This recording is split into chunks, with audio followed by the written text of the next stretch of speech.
to start the shootout. It's Palmer. There was never much doubt about that. Catching it, Pickford. Pickford is equal to it. He's got 2 in shootouts, now 3. And England are 2-0 up. Moment for him. It's Saka. Yes. 3-1 to England. And look at that smile. Exercises a few ghosts. Success rate of 93%. And again, that piles the pressure on Switzerland. They just have to score now. Trent Alexander-Arnold can steer England into a semi-final with this kick. He is 3 from 3 from the spot. Let's make it 4. England are into the final 4 thanks to a penalty shootout victory over Switzerland in Dusseldorf. Hello and welcome back to What the Falk at the Euros. Gareth Southgate's England are in yet another semi-final after a penalty shootout win over Switzerland. So it's a really good time to be an England fan. It might shock you if you listen to some of our earlier episodes, but it really is. I was emotionally exhausted yesterday and wanted to have some Pimm's and lemonade in a can. So we are reacting to England's 5-3 penalty shootout victory over Switzerland, the day after or the morning after, but we are going to be doing it and enjoying it very much. So joining me is Ross Black. Ross, how are we doing? You okay? Yeah. Really good. Yeah, like you say, we've been a bit negative. Sure? We've been a bit negative in the past. Really good. But that moment yesterday was unbelievable on us. Like that penalty shootout class. And I don't want to jinx us going forward, but obviously the Italy game, but apart from that, we seem to have really got our head around winning knockout football on penalties under Southgate. So it was just a nice relief. And to be honest, the best moment for me was when Saka buried it, because I was shitting my pants when he set it up. I was like, not again, not him, not after the game he had. He was our best player by far, and he just deserved that moment. I think it was like the modern Stuart Pearce moment. I mean, for me, with Saka, I actually didn't celebrate any of the penalties until Trent scored, but I did actually celebrate Saka's. It wasn't so much a case of like, oh no, not again, as in I didn't trust him. I was just so desperate for him to have, no matter what, like that moment, like the abuse that he got from an idiotic minority of people. I'm not going to call them as fans after the Euro final alongside Rashford and Sancho was abhorrent, awful, not needed. And to see him have his moment, 2 moments yesterday. We'll come on to Saka because of course we've got to, but I'm so buzzing for that boy, like so happy for him. And he's just one of many success stories from yesterday, but we will get into it. Dave, we've disagreed quite a bit before the tournament, then agreed during the tournament. But can we just clarify, Dave? Pretty good day to be an England fan, isn't it? Yeah, absolutely buzzing. I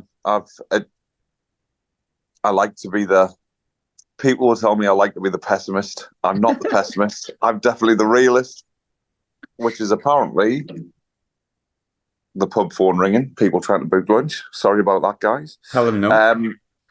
So, yeah, I'm buzzing. There's absolutely no doubt. I was glad that Holland turned it around yesterday because I'd rather play Netherlands than I would Turkey. So I'm absolutely buzzing for that. And yeah, I still see all the problems, but I did see it in the chat yesterday. For as much as we have our own opinions on things and stuff like that, I always fancy us. If there's one thing Gareth Southgate has done, he has united a squad and he has brought together players and fans closer. And I'm a big fan of that. And I almost fancy us when we go behind, because his turgid football goes out the window because we need to do something. So, and then typically, isn't it, we score the goal when we've got a natural left wing back, when we've got the Cole Palmer on the pitch. Gareth, just do it from the start. Just do it from the start. And when we win 5-0, I'll be over the moon, mate. But hey, no, there's no pessimism there. I'm absolutely buzzing. I'm nervous already for Wednesday. I just want us to win a major trophy. and just someone, I can't remember who it was, Telegraph reporter or something, I think, came out after Thursday night, and he said, "Don't want to get anyone's hopes up, but England have won one major tournament in history, and it was under a Labour government. So Yes. it's coming home. It's coming home." Okay, I did actually see that before, yeah. So, fingers crossed. Look, we'll get on to Southgate. I think it's a really good starting point to have. I'd said beforehand, I think it was Brad, Dave were like not fans of Southgate. Me and Ross, correct me if I'm wrong on this, Ross, were relatively big fans of Southgate. I've been a really big defender of him for a while, but others haven't, and I do understand why. But even I was having doubts in this tournament. I'm not going to be revisionist and go back in the sort of previous episodes that have been recorded where I've gone, I think he might just have lost it. You'll probably be able to find a tweet somewhere as well. Probably a million defending him, but there's definitely going to be one there, maybe around the game when we got beat 4-0 of Hungary. When a manager manages a team for so long, you do start to think, has this ran its course? But he just keeps turning up. And look, someone pointed me at something on a forum the other day, not that I really read them that much, but they said that they're not a fan of this particular show because they feel I get too emotionally invested or I let my emotions run away with themselves, which I'm like, okay, like that's totally 100% a valid opinion. And I can understand why that would make you want to switch off from a podcast. And it was from a Sunderland perspective but I was thinking about this in the Southgate era. And there's some of it's been poor football. There's regrets over the Italy game. There's maybe some regrets in the France game from the last World Cup. There's regrets in the Croatia game. There's been some really poor games at this tournament. Pretty much the first four were really poor outside of 30 minutes against Serbia.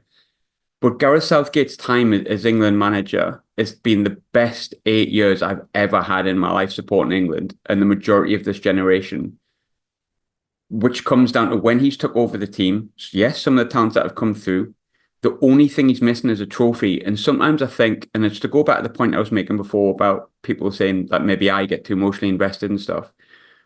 Football is about tactics. Football is about players. Football is about opinions. It's about so many things, but ultimately what football is about, it's about moments and things that you remember. And I've spent the best part of 38 years of my life, and I'm not ashamed to admit it, crying over England getting beat on penalties and tournaments, beat off teams, like when we haven't deserved it, done at the end, like getting beat off the Germans in the semi-final going, almost, but not quite, and wondering, is it ever? Beating Switzerland on penalties is not going to get us to win a European Championship final or a major tournament final. We might not win this one, but the moments I've had under Gareth Southgate are some of the best moments I've had in my life. Beating Germany 2-0, I was there. Beating Denmark 2-1. And this tournament has them. I'll always remember where I was when Jude Bellingham bagged the 95th minute equaliser. I'll always remember where I was when Trent broke the net to put us through into a semi-final. And no matter what happens moving forward, Southgate probably will still have his critics. But for me, despite the stick he's been probably deservingly given for his tactics this tournament, when the Southgate era ends, which I think will be at the end of this tournament, regardless of what happens, his management, his team has given me the best moments, the best memories, and something when I'm on my bloody deathbed, I'm not going to be worried about what he did in his tactics and how he played and how he performed and who he put where. I'm going to remember the things that he gave me. So, Ross, I've gone on a massive rant about basically my love for Gareth Southgate there, but I had to go the long way around it. No matter what happens, we've won nothing yet. We might still be in the semi-final and get done off the Dutch. But you've got to start giving Southgate some sort of credit because no matter what the caveats are, it is the best time we've ever had to be an England fan, period. Yeah, I agree. I think this tournament probably is the only one where people have been like, oh, you're a bit...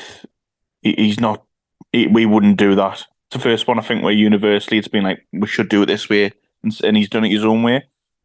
But at the same time, he's judged on results, and the results are, no matter which way you do it in tournament football, as long as you progress. And I think after the Slovakia game, that's the way we did it, that was the kind of switch in my brain mentally was like, right, we could play crap every game as long as we get through. And I actually fought in spells yesterday with some of the best we played all tournament.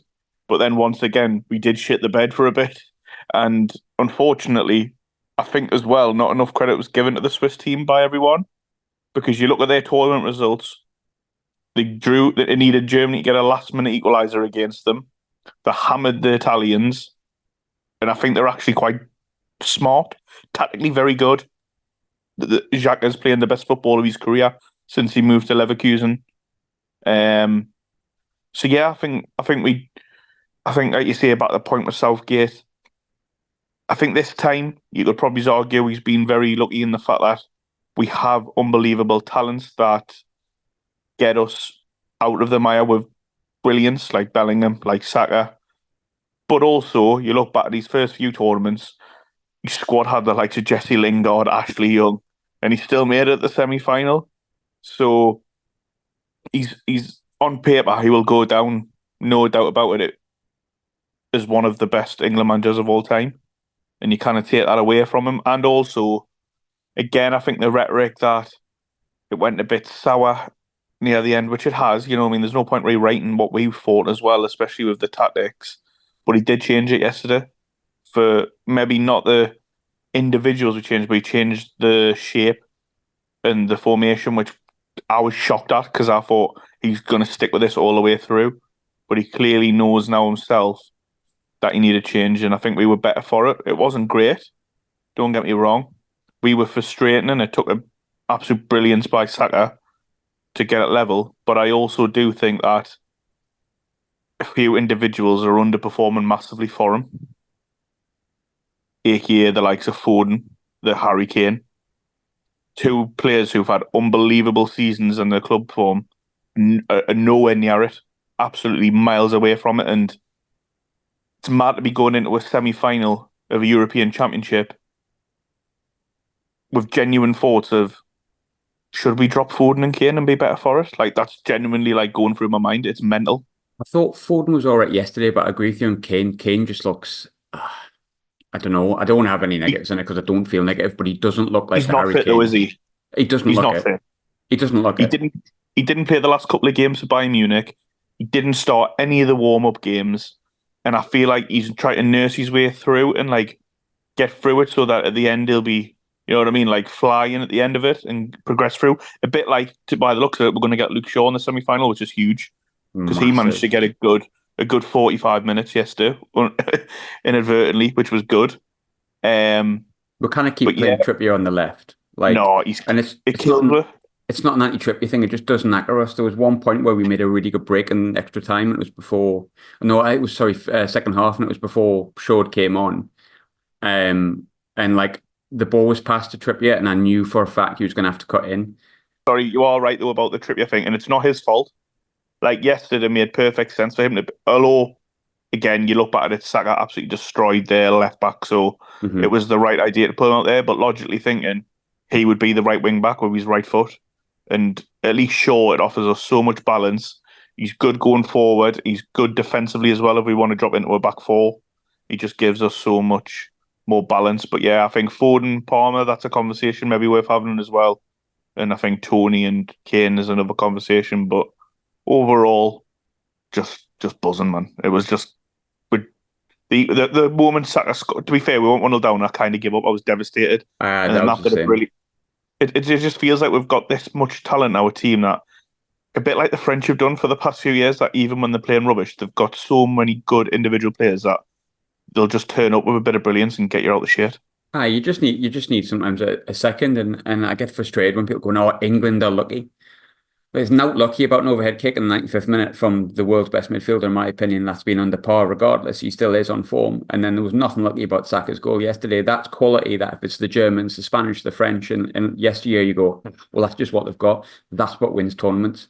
So why can't we talk about England like that? But Dave, you've been obviously quite vocally critical of the formation and stuff like that, or the way we should play. You'd like us to see us a bit more freer.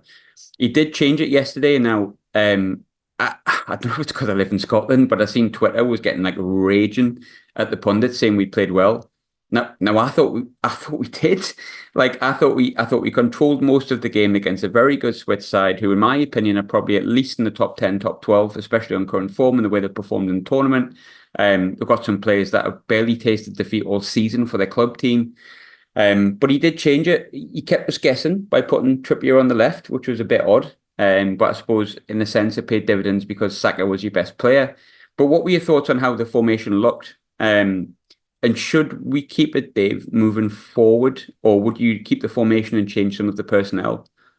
Yeah, I think that's all it is. I think looking at the players that we had when the squad was announced, I think it made sense to play that way. Granted, everything's hindsight in football, isn't it? So I don't think in my original starting 11 I'd have had Mark Gahey in there, if I was honest, but he's been the standout performer. Could you say, I didn't mean to interrupt you, but could you say the same about Konza? I thought Konza was absolutely excellent yesterday. Absolutely, yeah. They're both modern centre halves, aren't they? They're strong, they're powerful, they're comfortable on the ball. And I just think that's why the back three suits us, especially with Walker's pace.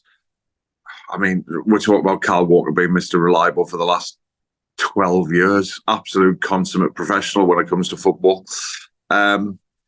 Stone's classy. Southgate's now got an issue between does he go Konsa or does he go Gahey? It's not a bad issue to have, is it? It's brilliant. I'd love to see us freer, but the great thing about this is, and I keep saying to everyone who comes in the pub, talks to me about it when I'm watching the game and stuff, like, I can't complain because we keep getting through. If we win this tournament by hook or by crook, then I'm happy. Like, I don't really care. I do think he's underutilising how good we are. I don't think he's letting them see that. Since Saka went to left back in the second half against Slovakia, I'd love to see him grow the biggest set of balls ever and go Saka on the left and Palmer on the right. Because I think all of these amazing attacking players in the same team, simply because any of that back three is really good. He's playing two holding midfielders. That's absolutely fine. One holding midfielder and a number 6. Declan Rice. Get your money on him scoring from the edge of the box. What, by the way, him and Mino yesterday, it might get overshadowed again. I didn't think Rice got enough credit for the fact that he dragged us through the second half against Slovakia, and I touched on it in the last pod. But Kobbie Mino, like, I mean, yeah. Like, I'm trying to think of the word I can use to describe him because I feel like no one's like being like, oh my God, but I'm like, oh my God. Like there was a point in the first half where he just like dummied and let the ball run through, and suddenly he was like bearing down on goal. But for Xhaka putting in that tackle, he scores the opening goal. And I just think Dec Rice he's growing so much. He's so important.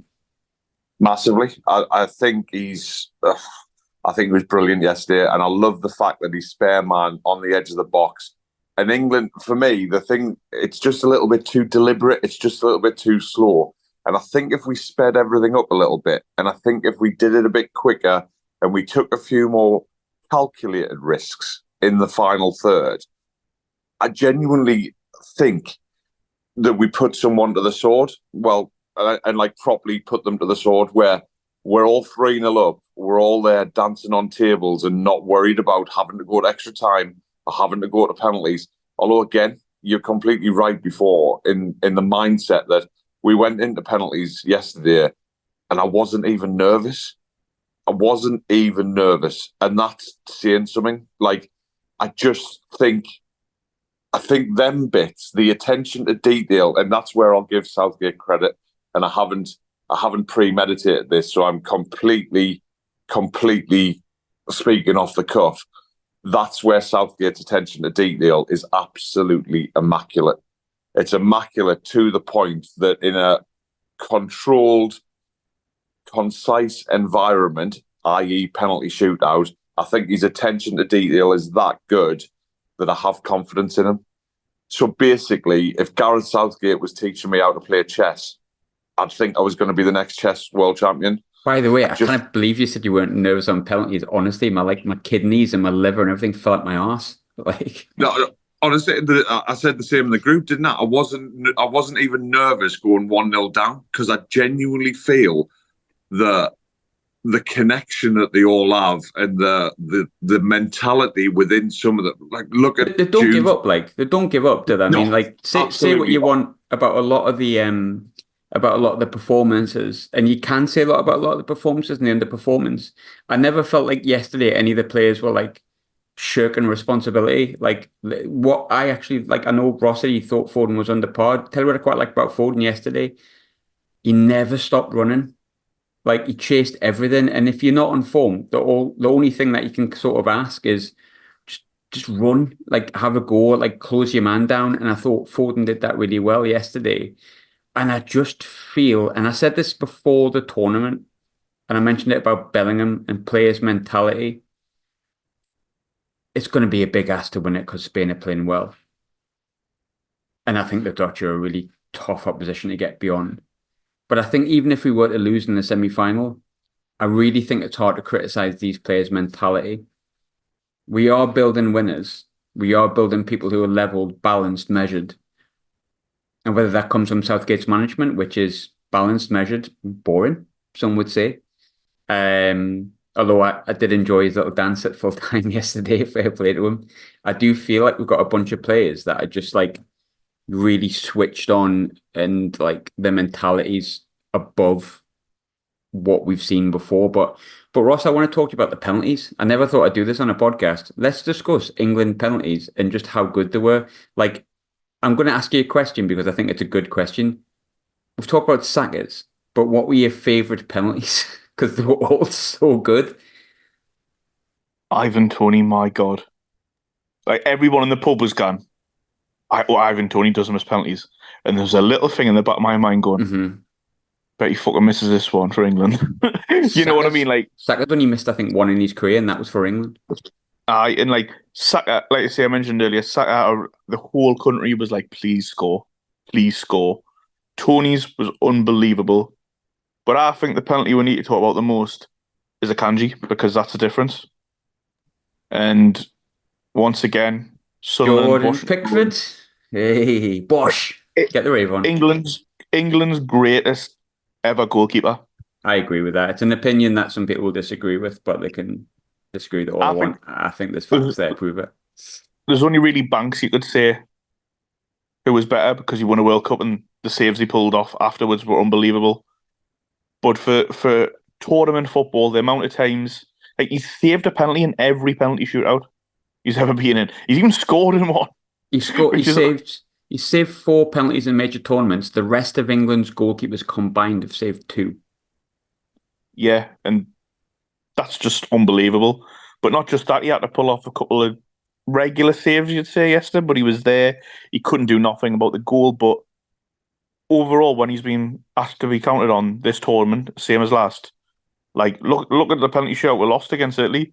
He saved Jorginho's penalty, who was missed like up to that point. Like he was like Tony won. He was like, oh, no one saves Jorginho's penalties, and he was the first one.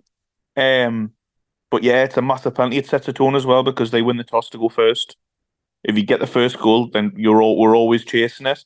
But that moment there meant we were never behind.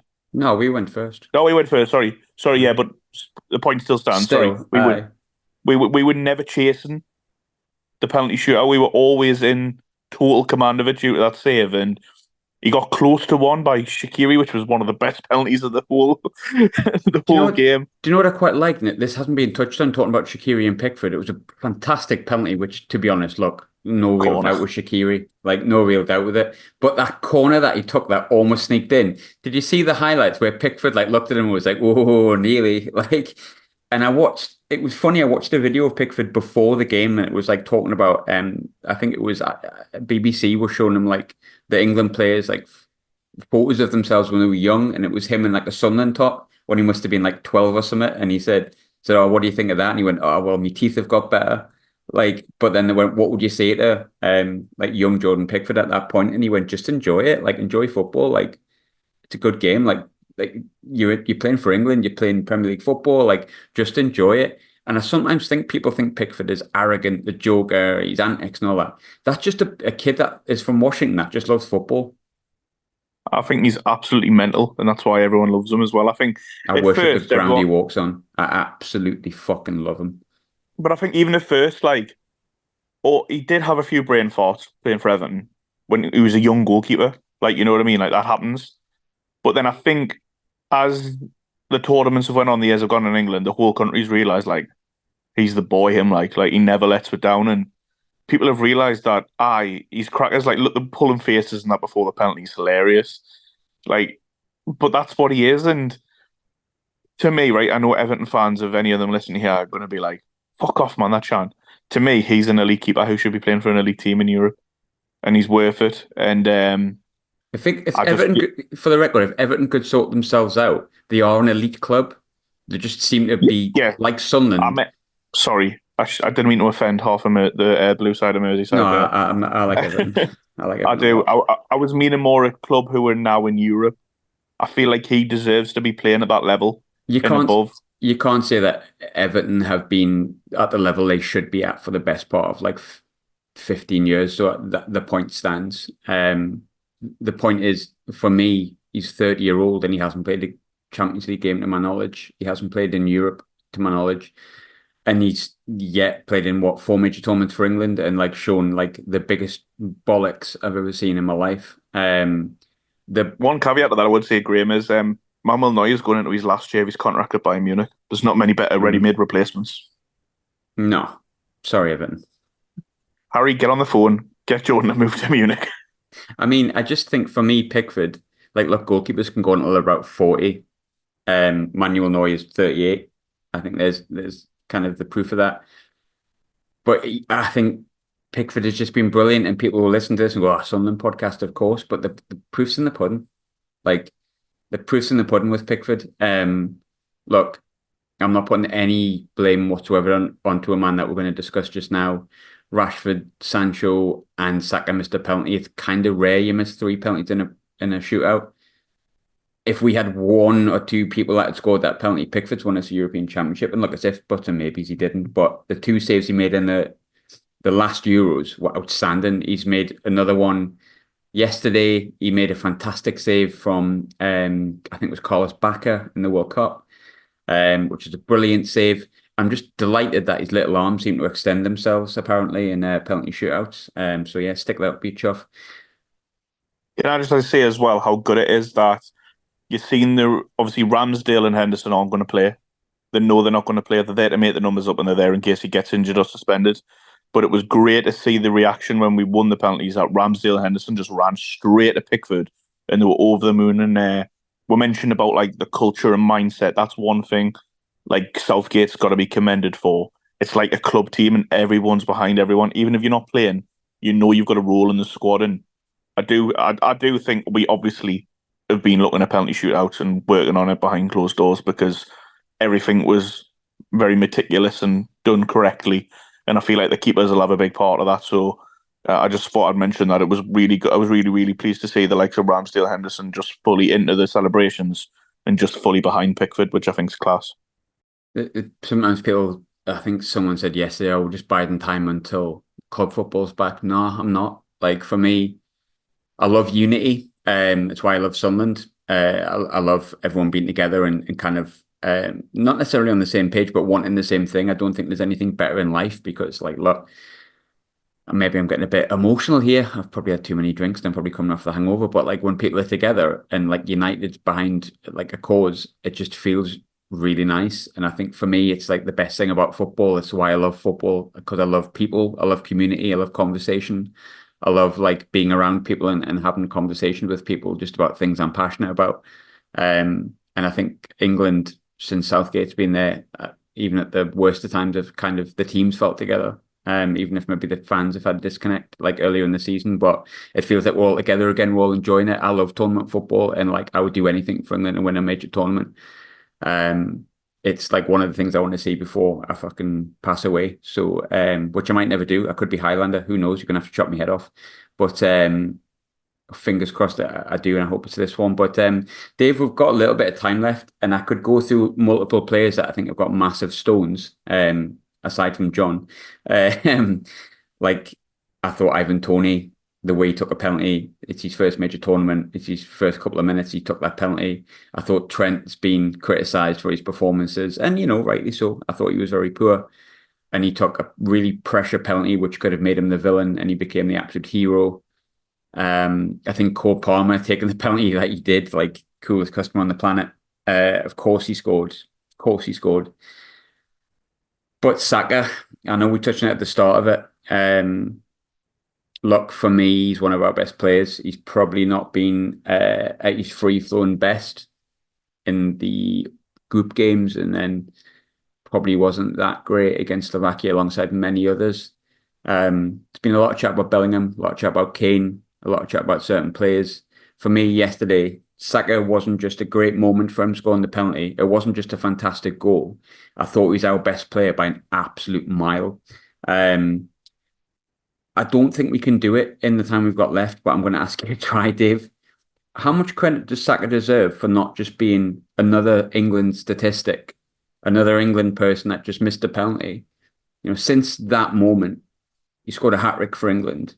He's become a first-team player, and I think people forget at the start of that Euros, people were questioning, me included, if it was too soon for him to be in the squad. 3 years later, he's one of our best and most integral players, and he's showing personality, character, and ability well beyond these years. Like, how much credit can we give him here, Dave? Because I'm running out of like things I can say that I'm just proud of him. Yeah, definitely plenty of superlatives. I think they're endless. I think his character is brilliant, and it's another success story of Southgate's era. I don't want to differ from how good Saka has been, how he's responded. I think a lot of credit has to go to Southgate and how he's instilled a maturity amongst a lot of players. And I think we're very close in world football. If you listen to ex-professionals, probably my own opinion as well, and I'm sure a lot of people disagree with this, I think world football has been not on the decline, but not as good as the level as it was kind of 20-odd years ago. And I suddenly think I see the shoots of recovery. Listen, it's never been that bad. It's been competitive throughout, but there is some absolute diamonds in world football at the minute. And I think Saka fits in that. I think I really hope we get a Spain-England final, because I'd love to see Yamal, Saka, Bellingham, Nico Williams all on the same pitch. I think it's good for world football. Of course, it's going to put us through the ringer. But the one thing I will say with Saka and a lot of the others, they're big-time players. In a moment, in a crisis, when your back's against the wall, I think they all have that extra 10%, which just makes them elite. And I think that's a lot of that is to do with mentality. You can have all the ability in the world, but if you don't have the right mentality, you will just be. And how many do we hear of the streets won't forget? Ravel Morrison, people like that. You know, Stefan Sessegnon. But if you haven't got that mentality to, when your back's against the wall and kind of stand up and be counted, it won't amount to much. And I think that's something you can say for Saka in abundance. I think he's there. He wants to be shot at, and he will come back from it time and time again. Honestly, I kind of hope people say they don't listen because we get a bit too emotionally invested. For us, that's what football's about. You know, I really want to see us get to a final. I really want to see us win it because I feel connected with the international team again. I feel that's a great thing. It's the only thing that's missing for me is a trophy at the minute. Like, ultimately, like, the one regret I would have would be if we don't win this tournament is that the Southgate era didn't yield a tournament, because everything else is kind of okay for me. Like, the memories that I've had, even these tournaments, have been great. I just want that one thing to top it off. And there's so few chances to win that. And there's so few moments where you can win that. We're very much in it. And yeah, Saka's a huge part of that. I think the way most of them took their penalties yesterday was just an elite mentality. Like, we haven't even touched on Bellingham's penalty. It was so cool, man. Like, the boy just kind of was like, yeah, I'll put this in the bottom corner, don't worry about it. And the penalties we took yesterday were the kind of penalties we've watched like the Italians and the Germans take against us and the Portuguese in previous years, and we're going, well, the fuck do you do with that? That's just another level of mentality with no pressure, no worry. Our players were stepping up and taking penalties like the way Pirlo would take it, the way Ronaldo would take it, although not the other night, a prime Ronaldo, shall we say. But look, we've been very positive here, Ross. We've got a couple of minutes left. The Dutch are going to be tough. How are you viewing that challenge? Yeah, really tough. But again, the one difference is we're actually playing a team now who've already lost in this tournament, which is rare. I know they're in the semi-final, but Austria proved if you get at the Dutch defensively, they're not good. So we've got to be brave in attack. They're not very good at defending crosses as well. I think every goal they've conceded has been from a cross this tournament. So get Luke Shaw on that left-hand side to whip it in, please. And we've got to attack the area. But yeah, I agree with Dave in a way that it might help us that we're playing the Dutch rather than the Turkish, who would just literally sit back and basically counter-attack us. Because I feel like, again, Switzerland did that to an extent second half, and it killed her a bit. But I'm excited for it. You know, semi-finals, let's be honest, they shouldn't be against easy teams. It's semi-finals of a European Championship. And you look on paper, like France v Spain, Netherlands v England, 4 elite countries with elite squads. And for a neutral, it's going to be great. For us, it's going to be absolute 90 minutes of sickness. So what I'll do is I'll put it out there that I'll set us up for failure because I am so comfortable in the fact that England will win this game. If you look at everything, we have to play against against Weghorst. We have to play against Depay.